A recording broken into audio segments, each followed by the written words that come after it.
Chapter का नाम है एसिड बेस एंड सॉल्ट्स। तो शुरुआत में एसिड और बेस के बारे में पढ़ेंगे और एंड में सॉल्ट्स के बारे में। तो इन तीनों के नाम तुमने अपनी लाइफ में कभी ना कभी तो सुने ही होंगे।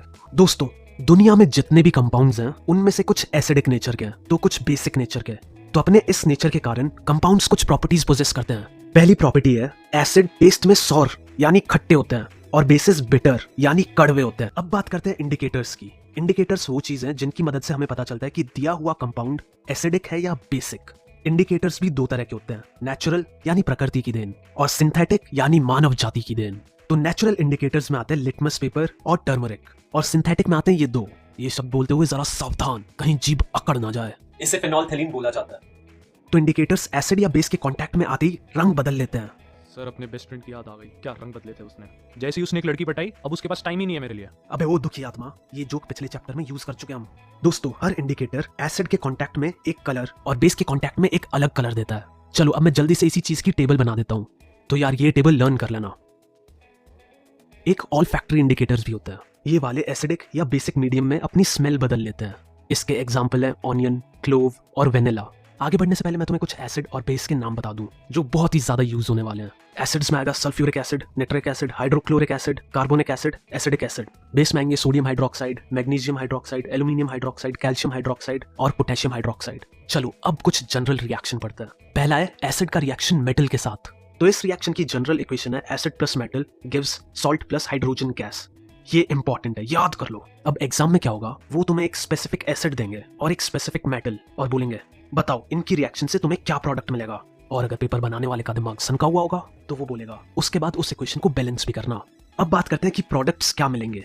तो जैसा हमने पढ़ा कि दो प्रोडक्ट्स मिलेंगे, उनमें एक तो होगा हाइड्रोजन गैस यानी H2। H2 तो होगा ही होगा, चाहे किसी भी एसिड का रिएक्शन किसी भी मेटल के साथ हो रहा हो। तो मेन काम है ये सोचना कि सॉल्ट क्या होगा। यार वो सॉल्ट दो पार्ट से बनता है, पॉजिटिव आयन यानी कटायन और नेगेटिव आयन यानी अनायन। तो पॉजिटिव पार्ट सॉल्ट का वही होगा जो रिएक्टेंट में मेटल होगा, और नेगेटिव पार्ट वो होगा जो एसिड का नेगेटिव पार्ट होगा। और फिर सॉल्ट की उसी हिसाब से नेमिंग होगी। एग्जांपल सुनो, hydrochloric acid reacts with iron filings. तो यार इसकी इक्वेशन बनेगी HCl plus Fe gives FeCl2 plus H2। Salt समझ आ रहा है ना कौन सा बना। यहाँ पर मेटल था Fe जो कि हो जाएगा हमारा सॉल्ट का पॉजिटिव आयन, और एसिड का अनायन हमारे सॉल्ट का भी अनायन बन जाएगा, और इसीलिए हमें FeCl2 मिला। चलो एक और देखते हैं। Sulphuric acid reacts with aluminium powder. तो यारो इसकी इक्वेशन होगी H2SO4 plus Al gives Al2SO4 whole 3 plus H2। इधर भी सॉल्ट मेटल और एसिड के नेगेटिव पार्ट से बना। और भाई साहब, अगर हाइड्रोजन गैस लिखना भूल गए तो आधा मार्क्स भी भूल जाना। एक चीज और, जब साइंटिस्ट लोग एसिड और मेटल का रिएक्शन करवा रहे थे तो उन्हें कैसे पता चला कि हाइड्रोजन गैस लिबरेट हो रही है। तो H2 की एक खास बात है जिससे H2 गैस की प्रेजेंस टेस्ट होती है, और वो ये है कि it burns with a pop sound.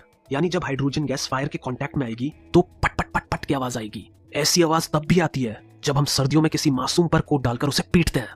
तो यारो कभी कभी ये भी पूछ लेते हैं कि which gas liberates when acid reacts with metal. तो बोलना H2।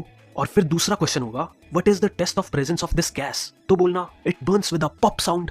जहां गैस निकल रही है वहां कैंडल जला दो, वरना सुट्टा मार दो तो लाइटर भी होगा। लेकिन मैं तो यही कहूंगा, इन सभी आदतों से दूर रहना भाई, ये बहुत बुरी चीज है। और एक बार स्टार्ट कर दी तो इन चीजों का एडिक्शन हो जाता है, क्योंकि इनमें टोबैको और निकोटीन होता है। फिर कितनी कोशिश करते रहना छोड़ने की, नहीं छूटेगी। और लोग ऑफर करेंगे लेकिन तुम्हें सावधान रहना पड़ेगा। चलो अब तुम्हारे लिए दो क्वेश्चन है, अब फटाक से न करके दिखा दो।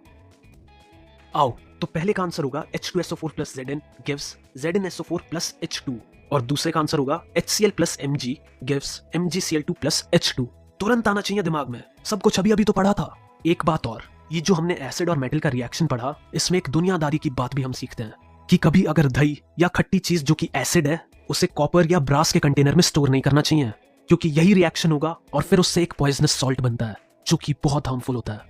तो फ्यूचर में कंपाउंड के फॉर्मूले याद हो ना हो, पर ये बात जरूर याद करना। अब आगे बढ़ते हैं दूसरी रिएक्शन पे।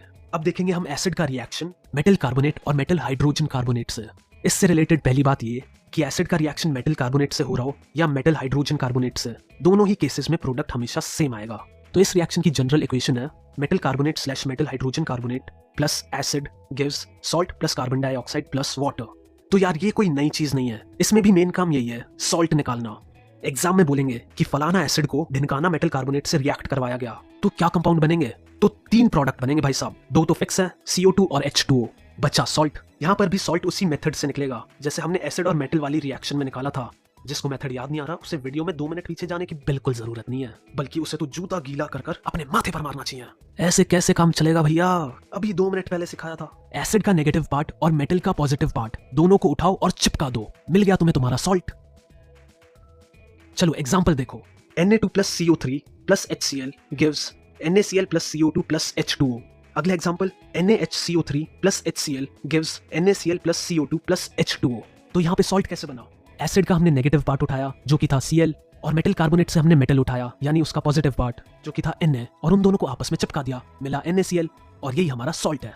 एक बात और, जरूरी नहीं है डायरेक्ट क्वेश्चन आए, क्या पता क्वेश्चन में बोले कि 2 लोगों के रिएक्शन से ये सॉल्ट और गैस मिली, तो बताओ किन 2 लोगों का रिएक्शन हुआ था?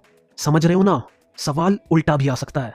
एग्जाम्पल देखो, a metal compound reacts with an acid to produce effluents. The gas evolved extinguishes a burning candle. Write balanced chemical equation for the reaction if one of the compound formed is calcium chloride. यारो question को ध्यान से पढ़ो, जो effluents सुनकर sir खुजा रहे हैं, भाई effluents गैस को कहते हैं। और ये जो लाइन है, gas evolved extinguishes a burning candle, इससे पता चलता है कि गैस CO2 है, या फिर वो इसकी जगह ये भी कह सकते हैं this gas turns lime water milky, तो इससे भी समझ जाना कि गैस CO2 है। और क्योंकि CO2 निकली है तो इसका मतलब मेटल कार्बोनेट वाली रिएक्शन हुई है। मान लो वो लिखते हैं कि gas evolved Burns with pop sound, तो गैस होगी H2 और रिएक्शन होगा एसिड और मेटल वाला रिएक्शन। इन्होंने ये भी लिखा है कि CaCl2 भी फॉर्म हुआ है, तो ये हमारा सॉल्ट है। इसका पॉजिटिव पार्ट है कैल्शियम, जिससे हमें पता चलता है कि रिएक्टेंट में मेटल कंपाउंड कैल्शियम कार्बोनेट है CaCO3, और सॉल्ट का नेगेटिव पार्ट है क्लोरीन। तो बताओ अब कौन सा एसिड का नेगेटिव पार्ट क्लोरीन होता है? बिल्कुल सही, HCl। तो अब बस इक्वेशन लिख डालो, CaCO3 plus HCl gives CaCl2 plus CO2। भाई आप प्रोडक्ट साइड में H2O लिखना भूल गए। अरे वो तो मैं तुझे टेस्ट कर रहा था कि तू ध्यान दे रहा है कि नहीं। चलो अब बैलेंसिंग खुद कर लेना, चैप्टर 1 का भी रिवीजन हो जाएगा। अब बढ़ते हैं अगली रिएक्शन पर। सोचो क्या होगा अगर एसिड और बेस आमने सामने आ जाए। तो यार एसिड और बेस बिल्कुल ऑपोजिट चीजें हैं, ये दोनों साथ आए तो एक दूसरे के इफेक्ट को न्यूट्रलाइज कर देंगे, और इसी कारण एसिड और बेस के रिएक्शन को न्यूट्रलाइजेशन रिएक्शन कहते हैं। अगर किसी के पेट में एसिडिटी हो जाए तो वो उस एसिडिटी से आराम पाने के लिए कोई बेसिक नेचर की चीज को कंज्यूम करता है, जिसको एंटी एसिड कहते हैं। जैसे लोग एसिडिटी में इनो लेते हैं, तो वो जो इनो है वो एक बेसिक सब्सटेंस है जो कि पेट में जाकर एक्सेसिव एसिड का इफेक्ट न्यूट्रलाइज करती है। यार इनो वालों से पैसे लेने चाहिए थे इस पार्ट को पढ़ाने के लिए। अब बात करते हैं जनरल इक्वेशन की, तो वो है acid plus base gives salt plus H2O। अगली बात शरीर के सारे अंग खोलकर सुन लो, इस रिएक्शन में जो सॉल्ट फॉर्म हो रहा है उसका पॉजिटिव पार्ट बेस से मिलेगा और नेगेटिव पार्ट एसिड से। उदाहरण देखो, NaOH plus HCl gives NaCl plus H2O। तो यहाँ पर बेस है NaOH और NaOH का पॉजिटिव पार्ट है Na, और एसिड है HCl, HCl का नेगेटिव पार्ट है Cl, और इन दोनों को जब हम कंबाइन करेंगे तो हमें मिलेगा NaCl। पार्ट बेस से मिलेगा और नेगेटिव पार्ट एसिड से। उदाहरण देखो, NaOH plus HCl gives NaCl plus H2O।